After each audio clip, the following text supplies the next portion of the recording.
ಶಿರಾ ತಾಲೂಕು ಬುಕ್ಕಾಪಟ್ಟಣ ಗ್ರಾಮ ಪಂಚಾಯಿತಿ ವ್ಯಾಪ್ತಿಯಲ್ಲಿ ಬನ್ನಿ ನಗರದ ಬಳಿ ನೂತನ ಅಂಗನವಾಡಿ ಕಟ್ಟಡ ಉದ್ಘಾಟನೆ ಹಾಗೂ ಗ್ರಾಮ ಪಂಚಾಯಿತಿ ವತಿಯಿಂದ ನಿರ್ಮಿಸಿದ್ದ ವಾಣಿಜ್ಯ ಮಳಿಗೆಗಳನ್ನು ಉದ್ಘಾಟಿಸಿ ಮಾತನಾಡಿದ ಶಾಸಕ ಸಿಬಿ ಸುರೇಶ್ ಬಾಬು, ಜನ ಕೊಟ್ಟ ಅಧಿಕಾರ ಶಾಶ್ವತವಲ್ಲ. ಅಧಿಕಾರದ ಅವಧಿಯಲ್ಲಿ ನಾವು ಮಾಡಿದ ಕೆಲಸಗಳೇ ಶಾಶ್ವತವಾಗಿ ನಮ್ಮ ಹೆಸರನ್ನ ಉಳಿಸುತ್ತವೆ. ಬುಕ್ಕಾಪಟ್ಟಣ ಗ್ರಾಮ ಪಂಚಾಯಿತಿಯ ಸದಸ್ಯರು ಅಂತಹ ಒಂದು ಉತ್ತಮ ಕಾರ್ಯಕ್ಕೆ ಮುಂದಾಗಿದ್ದಾರೆ. ತಮ್ಮ ಅನುದಾನದ ಅಡಿಯಲ್ಲಿ ನರೇಗಾ ಕಾಮಗಾರಿ ಅಡಿಯಲ್ಲಿ ಹಾಗೂ 15ನೇ ಹಣಕಾಸು ಯೋಜನೆಯಡಿಯಲ್ಲಿ ಸಂಪನ್ಮೂಲಗಳನ್ನು ಬಳಸಿಕೊಂಡು ವಾಣಿಜ್ಯ ಮಳಿಗೆಗಳನ್ನು ನೂತನವಾಗಿ ನಿರ್ಮಿಸಿ ಪಂಚಾಯಿತಿಗೆ ಶಾಶ್ವತವಾಗಿ ಆದಾಯ ಬರುವಂತೆ ಮಾಡುವ ಉತ್ತಮ ಕಾರ್ಯ ಮಾಡಿದ್ದಾರೆ. ಕಟ್ಟಡದ ಮೇಲ್ಭಾಗದಲ್ಲಿ ಮತ್ತಷ್ಟು ಮಳಿಗೆಗಳನ್ನು ನಿರ್ಮಿಸಲು ಶಾಸಕರ ಅನುದಾನದ ಅಡಿಯಲ್ಲಿ 10 ಲಕ್ಷ ರೂಪಾಯಿಗಳನ್ನು ನೀಡುವುದಾಗಿ ತಿಳಿಸಿದರು.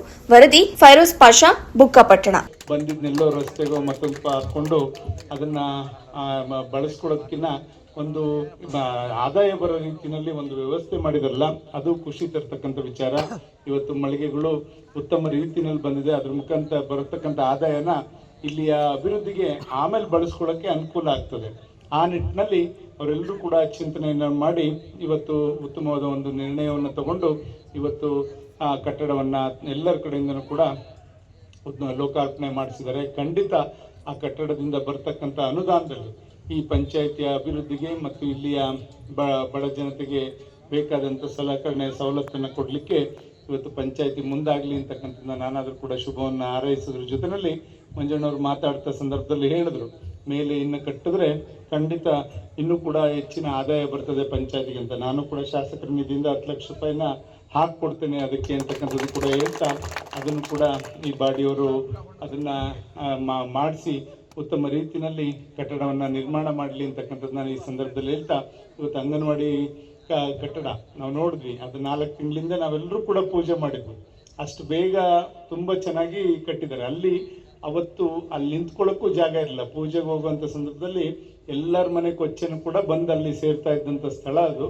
ಆ ಸ್ಥಳಕ್ಕೆ ಹೋದಾಗ ಖಂಡಿತ ಇಲ್ಲಿ ಆಗತ್ತಾ, ಮಕ್ಳು ಹೆಂಗೆ ಆರೋಗ್ಯಕರವಾಗಿ ಬೆಳೀಲಿಕ್ಕೆ ಸಾಧ್ಯನಾ ಅಂತ ನಾವೆಲ್ಲ ಕೂಡ ಯೋಚನೆ ಮಾಡಿದ್ವಿ. ಖಂಡಿತ ಇವತ್ತಲ್ಲಿ ಪರಿಸ್ಥಿತಿ ನೋಡಿದ್ರೆ ಉತ್ತಮ ರೀತಿಯಲ್ಲಿ ಒಳ್ಳೆ ವಾತಾವರಣನೂ ಕೂಡ ಅಲ್ಲಿ ನಿರ್ಮಾಣ ಮಾಡಿರ್ತಕ್ಕಂಥದ್ದು ಕೂಡ ಖುಷಿ ತರ್ತಕ್ಕಂಥ ವಿಚಾರ ಅಂತಕ್ಕಂಥದ್ದು ಕೂಡ ಈ ಸಂದರ್ಭದಲ್ಲಿ ಹೇಳ್ತಾ, ಇವತ್ತು ಏನೇ ಇರಲಿ ನಾವೆಲ್ಲ ಒಂದು ಒಳ್ಳೆ ರೀತಿಯಲ್ಲಿ ಇಲ್ಲಿ ನಾನು ಬುಕ್ಕಾಪಟ್ಟಣದ ಜನತೆಗೆ ಹೇಳಲಿಕ್ಕೆ ಬಯಸ್ತೇನೆ.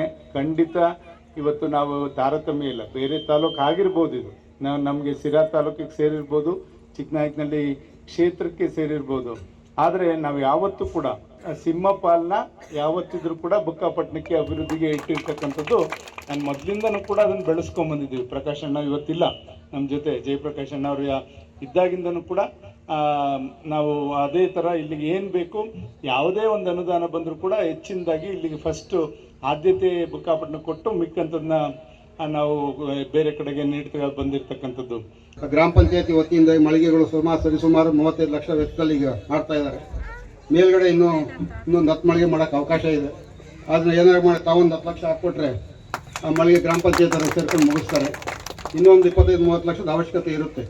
ಹಾಗಾಗಿ ಒಂದೇ ಕಡೆ ಒಂದು 20 ಮಳಿಗೆ ಆಗುತ್ತೆ. ಪಂಚಾಯತಿ ಮುಂದೆ ಯಾರೇ ಮೆಂಬರ್ ಆಗಲಿ, ಯಾರೇ ಅಧ್ಯಕ್ಷರಾಗಲಿ, ಪಂಚಾಯತಿಗೆ ನಿಶ್ಚಿತವಾದ ಒಂದು ಆದಾಯ ಬರ್ತಾ ಇರುತ್ತೆ. ಹಿಂದಿನ ನಮ್ಮ ಗ್ರಾಮ ಪಂಚಾಯತಿ ಅನೇಕ ಸದಸ್ಯರು, ಮಾಜಿ ಅಧ್ಯಕ್ಷರು ಒಂದು 25 ಮಳಿಗೆ ಮಾಡೋದಿದ್ದಾರೆ ನಮ್ಮ ಗ್ರಾಮ ಪಂಚಾಯತಿಗೆ. ಬಹುಶಃ ನಮ್ಮ ಶಿರಾ ತಾಲೂಕಿನಲ್ಲಿ ಅತ್ಯಂತ ಹೆಚ್ಚು ಅಂಗಡಿ ಮಳಿಗೆ ಇರೋದು ನಮ್ಮ ಬುಕ್ಕಾಪಟ್ಟಣ ಗ್ರಾಮ ಪಂಚಾಯತಿಯಲ್ಲಿ ಮಾತ್ರ.